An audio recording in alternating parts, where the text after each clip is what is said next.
In the search for increased security, everyone's talking about machine learning. Let's go beyond the buzzwords to look at what machine learning is capable of, what its limits are, and what Sophos is doing with deep learning neural networks. We'll begin with a model that tries to predict whether a file is benign or malicious using two variables, file size and compression level.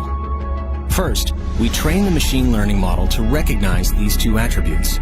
The model then categorizes a series of test files on an XY axis and establishes a boundary between the two groups. It recognizes that everything on one side of the boundary is malicious, everything on the other side is benign. A new file is then introduced into the model, which is correctly identified as malware, based on which side of the boundary it falls on. But threats are always evolving.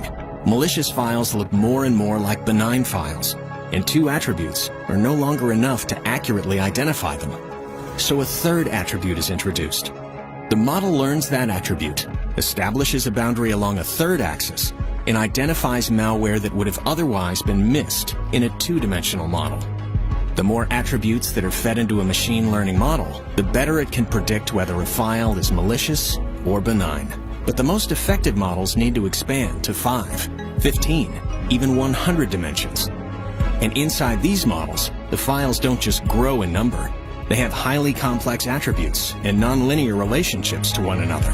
Under these conditions, traditional machine learning simply can't process the sheer volume of information in a timely manner. And when it is attempted, the resulting models require too much space and computing power to be practical. It is here that deep learning comes to the rescue. Deep learning uses neural networks, which resemble the complex, interconnected neural pathways of the human brain, allowing humans to make instantaneous, coordinated decisions based on massive amounts of stored data and predictive reasoning. Unlike traditional machine learning, our deep learning model processes data through multiple layers of neurons. These layers of neurons make the model exponentially more powerful, allowing it to